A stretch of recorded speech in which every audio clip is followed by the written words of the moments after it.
বাংলাদেশের যে 1971 সালে যে যুদ্ধ হয়েছে, এই যুদ্ধে পাকিস্তানি সেনাবাহিনী ভারতীয় সেনাবাহিনীর কাছে আত্মসমর্পণ করেছে এবং তারা বাংলাদেশের মুক্তিযোদ্ধাদের কাছে আত্মসমর্পণ করতে চায় নাই যে তারা জেনেভা কনভেনশন ফলো করবেন। যে আপনার দেশে আক্রমণ করবো, আপনি একটা স্বাধীন দেশ, আমি একটা স্বাধীন দেশ, তাহলে আমি যে আক্রমণ করব এটা আমার রাইট কোথায়, এটা আমার লেজিটিমেট রাইট কোথায়?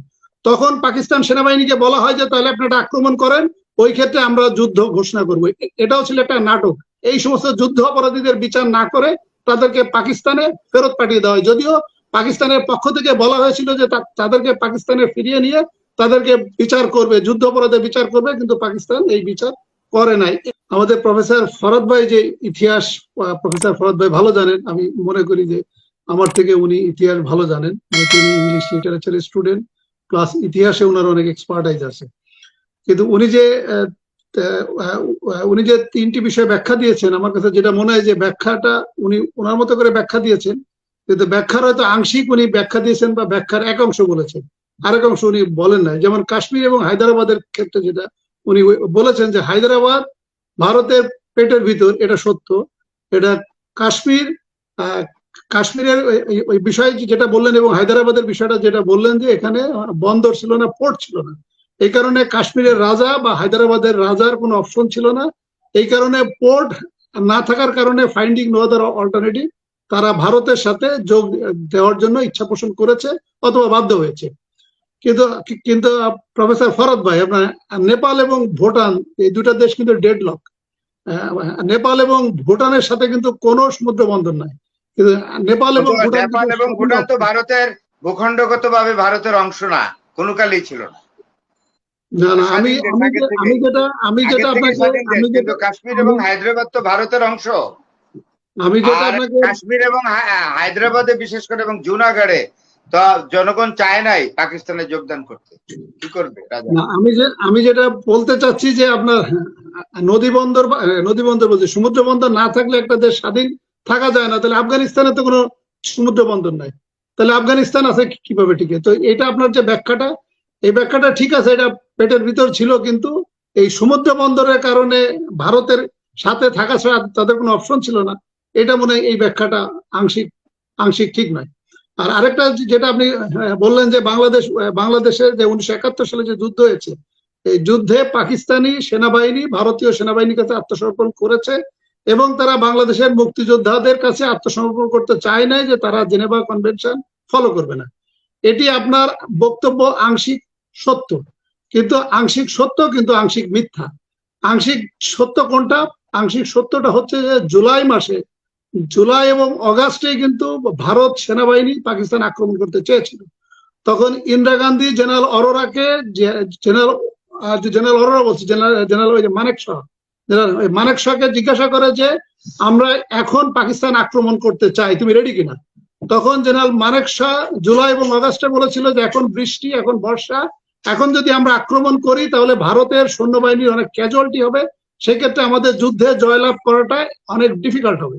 তখন মানেকশাকে জিজ্ঞাসা করে তাহলে তুমি কখন আক্রমণ করার জন্য তুমি সময়টা প্রেফার করো? তখন উনি বলেছিল যে November is the perfect time, November এবং ডিসেম্বরে বৃষ্টি থাকে না, ওই সময় আমরা আক্রমণ করতে চাই। এই ক্ষেত্রে যখন আমাদের মুক্তি বাহিনীদের আক্রমণ এবং ভারতের ডাইরেক্ট এবং ইনডাইরেক্ট সহায়তায় যখন পাকিস্তান সেনাবাহিনী বুঝতে পারলো যে তাদের আত্মসমর্পণ করা ছাড়া বা তাদের হেরে যাওয়া ছাড়া আর কোনো বিকল্প নাই, এই ক্ষেত্রে তখন ভারত সেনাবাহিনী একটু বুদ্ধির আশ্রয় নেয়, যেটা আমাদের কোনো ইতিহাসবিদ লেখে না বা কোনো ইতিহাসবিদরা বলে না, অথবা প্রফেসর ফরহাদ ভাইও বলে না। সেখানে পাকিস্তান সেনাবাহিনী একটা কৌশলের আশ্রয় নেয়। পাকিস্তান সেনাবাহিনী তখন ভাবে যদি আমাদের আত্মসমর্পণ করতেই হয় তাহলে আমরা ভারতীয় সেনাবাহিনীর কাছে আত্মসমর্পণ করব। আদারওয়াইজ আমরা যদি মুক্তি বাহিনীর কাছে আত্মসমর্পণ করি তাহলে তারা যেহেতু জেনেভা কনভেনশন জানে না, তাহলে আমাদেরকে কচু কাটা করবে। যেটা প্রফেসর ফরহাদ ভাই বললেন এই কথাটা সত্য। এই কারণে আপনি যদি ইতিহাস যদি দেখেন তাহলে নভেম্বরের 20 তারিখে, নভেম্বরের 20 বা 22 যদি আমার তারিখ ভুল না হয়ে থাকে, এই সময় কিন্তু পাকিস্তানের পক্ষ থেকে দিল্লি এবং কলকাতাতে বিমান আক্রমণ করা হয়। পাকিস্তান জানে যে তারা হেরে যাচ্ছে, এই বিমানটা আক্রমণ করেছিল। এটি একটা আন্ডারহ্যান্ড একটা ডিলিং হয়েছিল বিটুইন দ্য ইন্ডিয়ান আর্মি। অমৃতসরে ভাই জিল্লুর ভাই, অমৃতসরে আক্রমণ করেছিল পাকিস্তান পাঞ্জাব দিয়ে পশ্চিম জি। বর্ডারে, নট ইন জি। ক্যালকাটা। যখন অমৃতসরে আক্রমণ করে তখন ইন্দিরা গান্ধী কলকাতায় বক্তৃতারত, তার পিএস কানে কানে বললো যে অলরেডি পাকিস্তান অ্যাটাক করে বলছে অমৃতসরের মিলিটারি বেসমেন্টের উপরে এয়ার স্ট্রাইকিং। তখন ইন্দিরা গান্ধী কলকাতা থেকে যুদ্ধ ডিক্লেয়ার করে দিল্লিতে নামছেন। হ্যাঁ, আচ্ছা ঠিক আছে, ওইটুকু আমার ভুল হতে পারে, বাট যেটা হলো যে আক্রমণটা ছিল that was the understanding between the Indian army and Pakistan army. কারণ ইন্ডিয়ান আর্মির পক্ষ থেকে বলা হয় বা ইন্ডিয়ান রাজনৈতিক নেতৃত্ব থেকে বলা হয় যে আমি যে আপনার দেশে আক্রমণ করবো, আপনি একটা স্বাধীন দেশ, আমি একটা স্বাধীন দেশ, তাহলে আমি যে আক্রমণ করব এটা আমার রাইট কোথায়, এটা আমার লেজিটিমেট রাইট কোথায়। তখন পাকিস্তান সেনাবাহিনীকে বলা হয় যে তাহলে আপনি একটা আক্রমণ করেন, ওই ক্ষেত্রে আমরা যুদ্ধ ঘোষণা করবো। এটাও ছিল একটা নাটক। এই যে আমাদের শেখ হাসিনা যেভাবে নাটক করে, ওটাও ছিল কিন্তু একটা নাটক। এবং এই নাটকের মাধ্যমে যখন ভারতকে আক্রমণ করা হয়, তখন ভারতের ইন্দিরা গান্ধী তখন যুদ্ধ ডিক্লেয়ার করে এবং এটা একটা লেজিটিমেট রাইট হয়ে যায়। এবং যুদ্ধ হয়েছে ভার্চুয়ালি ডিসেম্বরের 3 থেকে 14 তারিখ পর্যন্ত।